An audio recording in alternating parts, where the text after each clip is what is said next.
Welcome guys to the YouTube channel ऐसे mean success. देखिए, आज की वीडियो में हम उपसर्ग पढ़ेंगे। उपसर्ग पढ़ेंगे।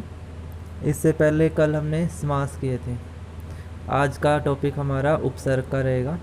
उपसर्ग क्या काम है, ठीक है। उपसर्ग का क्या मतलब होता है और किस प्रकार का क्वेश्चन जो उपसर्ग से बनता है वो मैं आपको आज इस वीडियो में बताऊंगा। सबसे पहले जान लेते हैं उपसर्ग का मतलब। उपसर्ग होता क्या है और हिंदी में इसका क्या प्रयोग है। वे शब्दांश जो शब्दों के आगे जुड़कर एक नया शब्द बनाते हैं उसे उपसर्ग कहते हैं। कि अगर हम कोई भी शब्द लिखते हैं और उसके जो आगे के एक या दो शब्द आपके होते हैं उन्हें हम शब्दांश बोलते हैं। यानी कि शब्द का भी अंश, शब्द को भी टुकड़ों में जब बांट देते हैं उसे शब्दांश बोला जाता है, ठीक है। तो जो शब्दांश आपके शब्द के आगे की तरफ होते हैं उन्हें हम उपसर्ग बोलते हैं, ठीक है। और इनकी अलग अलग कैटेगरी हैं जिनके आधार पर हम उपसर्ग जो है वो छांटते हैं।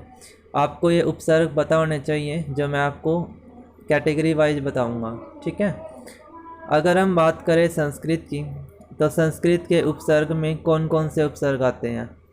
सबसे पहले है अति, फिर है अधि, अनु, अप, अभि, अव, आ, उत, उद, उप, दूर, दूष, नीर, नीश, नी, प्रा, प्री, प्र, प्रति, वी, सम और सु।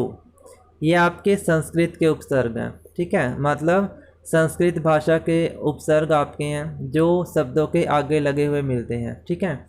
अगर आपको ये याद हो जाता है तो उपसर्ग छांटने में आसानी रहेगी।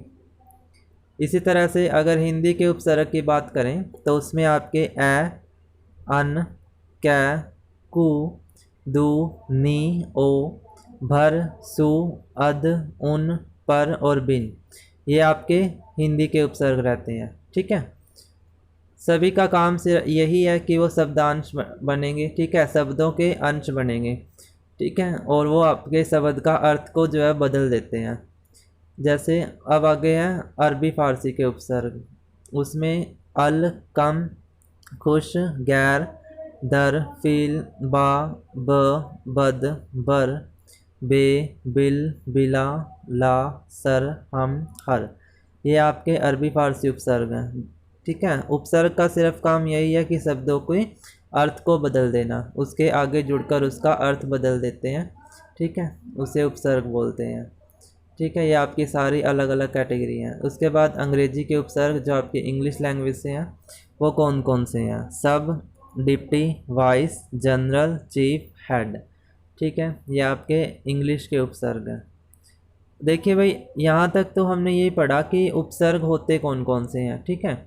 अब कुछ एक उदाहरण मैं आपको करवा देता हूँ जिससे आपको पता लग जाएगा कि उपसर्ग आपको करने कैसे हैं।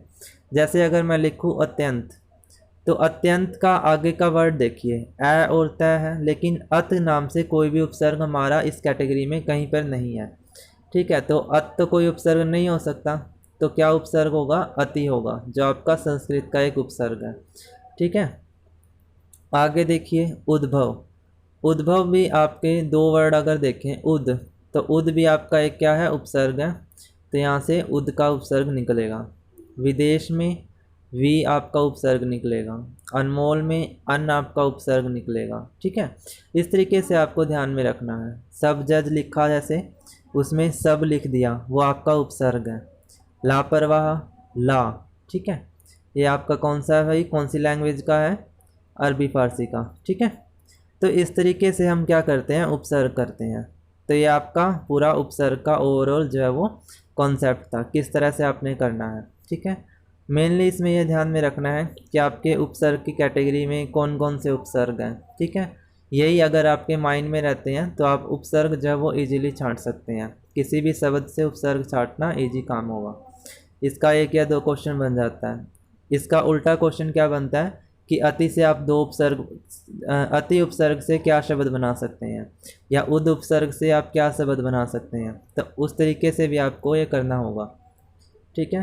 तो आपको हर एक तरीके से जो है उपसर्ग पढ़ना है। धन्यवाद। आज की वीडियो में इतना ही पढ़ेंगे। तब तक आप वीडियो को लाइक करें, शेयर करें और साथ ही साथ कमेंट करें।